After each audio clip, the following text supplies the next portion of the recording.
Assalamualaikum warahmatullahi wabarakatuh. Perkenalkan, saya Dian Oktavia, mahasiswa Magister Perencanaan Wilayah Kota Universitas Lampung dengan NPM 20200510001. Baiklah, di sini saya akan presentasikan hasil tugas PPT saya yang bertema konsep pembangunan kawasan industri di Indonesia di bawah bimbingan Ibu Dr. Maya Rianti, SP, MSI. Pembangunan kawasan industri merupakan sarana untuk mengembangkan industri yang berwawasan lingkungan serta memberikan kemudahan dan daya tarik bagi investasi dengan pendekatan konsep efisiensi, tata ruang, dan lingkungan hidup. Kebijakan pembangunan industri nasional jangka panjang dilaksanakan berdasarkan peraturan pemerintah nomor 14 tahun 2015 dengan rencana induk pembangunan industri nasional dengan visi menjadi negara industri tangguh. Pembangunan industri di Indonesia dibagi dalam 3 tahap. Tahap pertama 2015 sampai 2019 dengan meningkatkan nilai tambah sumber daya alam pada industri hulu berbasis agro, mineral dan migas yang diikuti dengan pembangunan industri pendukung dan andalan secara selektif melalui penyiapan SDM yang ahli dan kompeten di bidang industri serta meningkatkan penguasaan teknologi. Pada tahap 2 yaitu tahun 2020 sampai 2024 mencapai keunggulan kompetitif dan berwawasan lingkungan melalui penguatan struktur industri dan penguasaan teknologi serta didukung oleh SDM yang berkualitas. Pada tahap 3 yaitu tahun 2025 sampai 2035 adalah menjadikan Indonesia sebagai negara industri tangguh yang mencirikan struktur industri nasional yang kuat dan dalam, berdaya saing tinggi di tingkat global serta berbasis inovasi dan teknologi. Rencana Pembangunan Jangka Menengah Nasional tahun 2020 sampai 2024 adalah kebijakan pembangunan nasional jangka menengah yang telah ditetapkan melalui Peraturan Presiden Nomor 18 Tahun 2020 tentang Rencana Pembangunan Jangka Menengah Nasional. Sedangkan Rencana Strategis Kementerian Perindustrian ditetapkan melalui Peraturan Menteri Perindustrian Nomor 15 Tahun 2020 dengan tujuan meningkatkan peran sektor industri dalam perekonomian nasional. 8 isu utama pembangunan industri dan upaya penyelesaiannya. Yang pertama adalah kekurangan bahan baku dan kekurangan bahan penolong. Upaya penyelesaiannya dengan membangun industri kimia dasar dan logam dasar dan industri agro, hutan tanaman industri. Untuk kekurangan infrastruktur itu dengan pembangunan infrastruktur dalam kawasan industri, akses jalan, serta penyiapan kawasan industri dalam rangka mendukung relokasi industri dari luar negeri. Untuk kekurangan utility itu khususnya tenaga listrik, air, gas, dan fasilitas pengelolaan limbah industri. Kekurangan tenaga ahli skill dan supervisor itu dengan cara peningkatan pendidikan dan pelatihan tenaga ahli dan tenaga kerja industri melalui program Link and Match. Untuk tekanan produk impor, melakukan pengendalian impor dalam rangka tindakan pengamanan industri dalam negeri tetap memudahkan investasi dan transfer teknologi.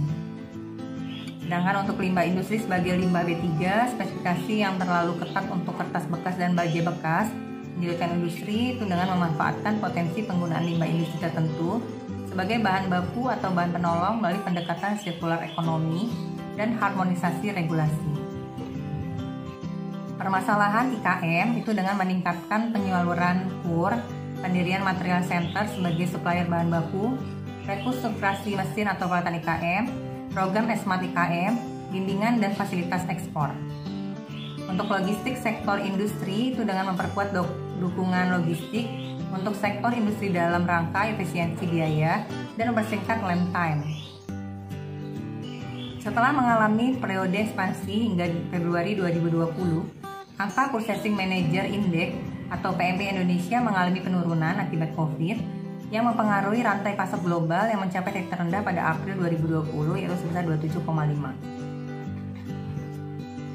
PMI Indonesia kemudian mulai membaik hingga mencapai angka ekspansif sebesar 50,8 pada Agustus 2020 seiring dengan upaya pemulihan ekonomi nasional.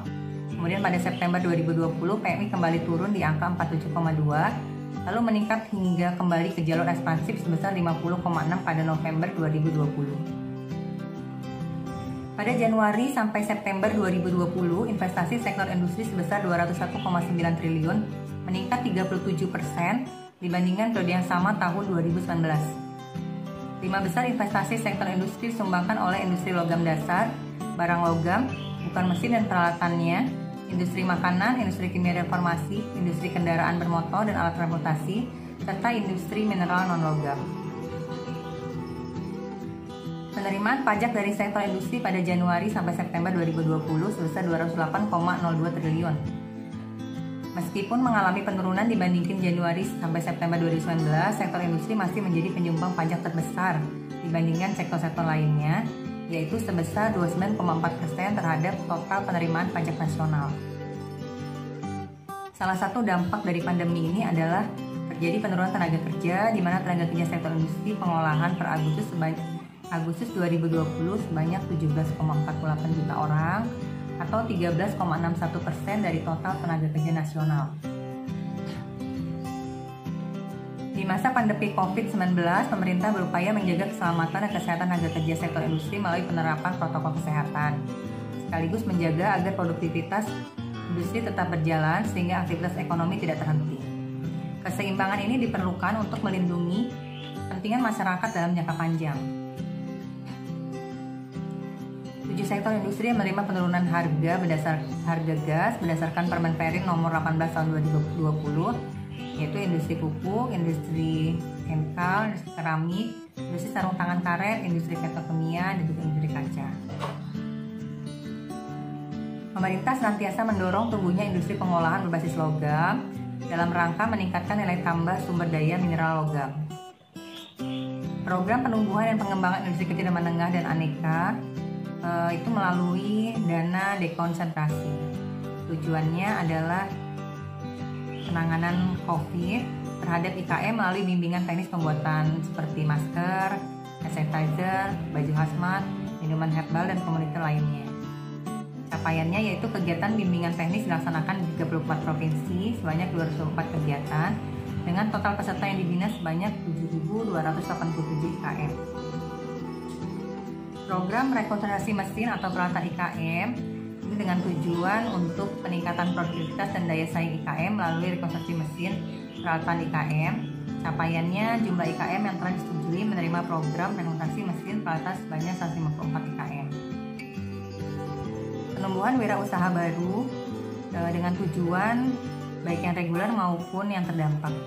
Jadi pertumbuhan wirausaha baru IKM. Capaiannya 17.288 wirausaha telah dibina dan 4.566 PUB telah difasilitasi izin usahanya. Kegiatan pengembangan dan bimbingan wirausaha untuk 27 pondok pesantren dengan 1.320 santri yang telah dibina. Pengembangan sentra IKM itu dengan tujuannya untuk penguatan sentra IKM. Capaiannya fasilitasi dan bimbingan untuk 458 sentra IKM. Pengembangan produk IKM tujuannya untuk penguatan produk bagi IKM yang terdapat COVID-19. Capaiannya yaitu 46 produk yang dikembangkan untuk 80 IKM. Penurunan emisi gas rumah kaca sektor industri dan pengembangan standar dan kelembagaan industri hijau. Tujuannya adalah efisiensi perusahaan industri yang menerapkan prinsip industri hijau. Capaiannya sebanyak 18 standar industri hijau sudah ditetapkan melalui Permen Perin 15 rancangan SIH masih dalam proses penetapan oleh Menteri. 3 rancangan SIH akan diselesaikan pada akhir tahun. Jumlah perusahaan yang tersertifikasi SIH pada tahun 2017 sampai 2019 sebanyak 33 perusahaan. Kemudian lembaga sertifikasi industri hijau sebanyak 16 lembaga. Jumlah perusahaan yang menginput data ke dalam sistem informasi dan monitoring online emisi GRK sebanyak 21 perusahaan. Kemudian juga jumlah penurunan emisi GRK dari sektor industri sebanyak 13.468.395 ton CO2. Pengembangan standarisasi industri dengan tujuan meningkatkan jumlah SNI bidang industri yang ditetapkan. Capaiannya yaitu jumlah rancangan SNI bidang yang sudah dikonsensuskan pada November 2020 sebanyak 109 RSNI. Layanan jasa teknis industri tujuannya terselenggaranya litbang jasa dan standarisasi industri untuk mendukung industri yang berdaya saing dan berkelanjutan. Capaiannya adalah jumlah pelanggan yang dilayani sampai bulan Oktober 2020 sebanyak 17.507 instansi. jasa teknik industri, tujuan program yaitu terselenggaranya Litbang Yangsa dan standarisasi industri untuk mendukung industri yang berdaya saing dan berkelanjutan. Capaiannya adalah jumlah pelanggan yang dilayani sampai bulan Oktober 2020 sebanyak 17.507 instansi. Kemudian jumlah dan jenis layanan jasa teknis antara lain adalah jumlah rancang bangun, pelatihan, sampel uji, konsultasi, kalibrasi, dan juga jumlah sertifikasi. Program pengembangan sumber daya manusia industri itu tujuannya adalah dapat ditempatkannya calon tenaga kerja sektor industri beberapa sektor industri prioritas sesuai kebutuhan industri. Sertifikasi kompetensi bagi tenaga kerja industri. Tujuannya adalah terfasilitasinya tenaga kerja industri dalam memperoleh sertifikasi kompetensi di sektor industri. Capaiannya adalah jumlah tenaga kerja industri yang terverifikasi sudah sebanyak 4.146 orang. Switching faktor oleh penggunaan COVID tujuannya adalah untuk mencegah penyebaran COVID melalui unit pendidikan di bawah Kemenperin yang diberikan kepada masyarakat dan instansi sekitar. Kemudian link and map antara SMK dan industri tujuannya adalah menghubungkan antara SMK dan industri untuk membantu SMK agar kurikulum vokasi sesuai dengan kebutuhan industri. Capaiannya ini 2.615 SMK yang link and map dengan industri. Kemudian ada pelatihan dan pemagangan guru produktif, insentif silver expert sebanyak 76 orang, pelatihan teaching factor sebanyak 58 orang, diklat asesor kompetensi guru SMK sebanyak 24 orang. Sektor industri prioritas di Indonesia yang paling terdampak pandemi seperti industri otomotif, tekstil, pakaian jadi, dan elektronika. Industri alat angkut mengalami penurunan paling tajam sehingga mengurangi secara signifikan kontribusinya terhadap PDB industri pengolahan non-migas. Sedangkan industri kimia dan farmasi mengalami peningkatan yang sangat tinggi baik dari sisi pertumbuhan maupun kontribusi PDB. Industri makanan secara pertumbuhan relatif stabil namun mengalami peningkatan kontribusi terhadap PDB industri pengolahan non-migas. Secara keseluruhan terjadi peningkatan kontribusi sektor industri prioritas terhadap total PDB industri pengolahan non-migas. Program prioritas Kementerian Perindustrian yang pertama yaitu program daya tambah dan daya saing industri industri agro, kemudian juga industri kimia, farmasi dan tekstil, industri logam, mesin alat transportasi dan elektronika.